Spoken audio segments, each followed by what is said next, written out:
So for this lecture and topic, we're going over ranges.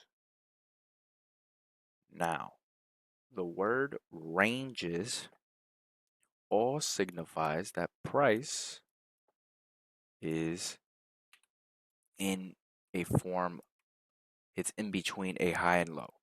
So we can view that externally, which will be on a higher time frame, or we can view that internally, right, on a smaller time frame.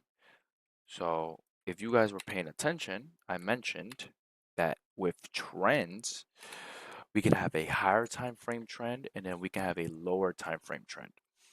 That all just signifies that price, and let's draw our path.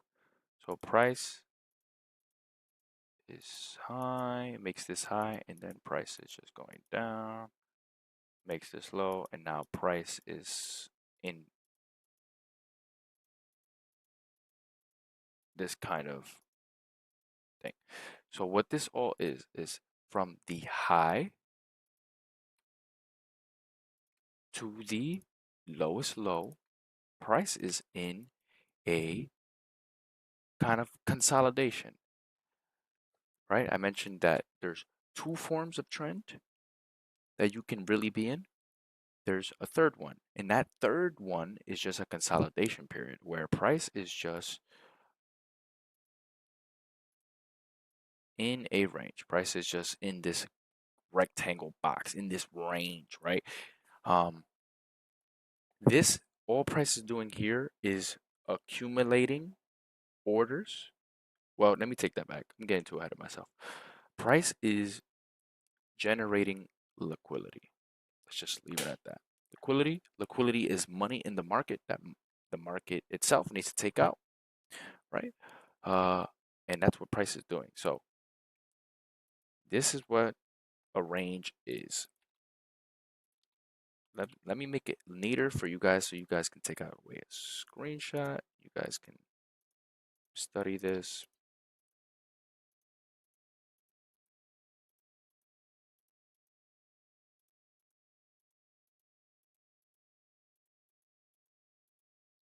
So this will be a external range, right? Because it's a big range. It's a bigger range.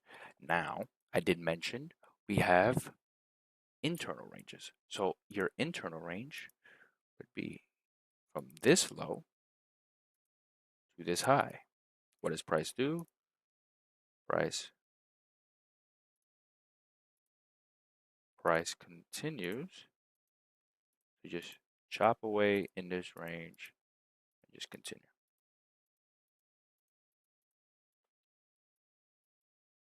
So the outer box, let's just put it basic and simple. The outer box, which is this high, through this high, because this is the highest high and this is the lowest low, is an external range. Then you have the closest low to that external will be the internal, and this one will be the internal high. Boom. Price is just ranging in here. It's ranging. See? Ranges, price ranges.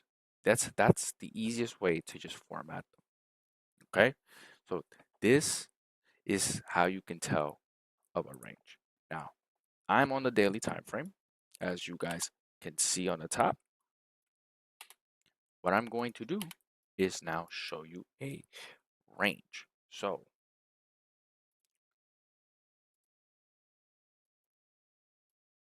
from this low to this high, price is what? In a range, external range. From this high to this low is an internal range, right? You need to wait for price to do something. So price is ranging right here. Boom, until we get a break of a range. Boom. See, if I go to the 4, let's see. See, we're in the choppy. You see how it's just going sideways, staying in that box. Price is ranging. Let me take this off. Price is ranging. Range, range, range, range, range. Keep ranging. We broke the high. What does price do? Waiting, waiting, waiting, waiting, waiting, waiting, waiting, waiting, waiting, waiting. Price is starting to go down. Boom, broke the range. So now what happens? We play price.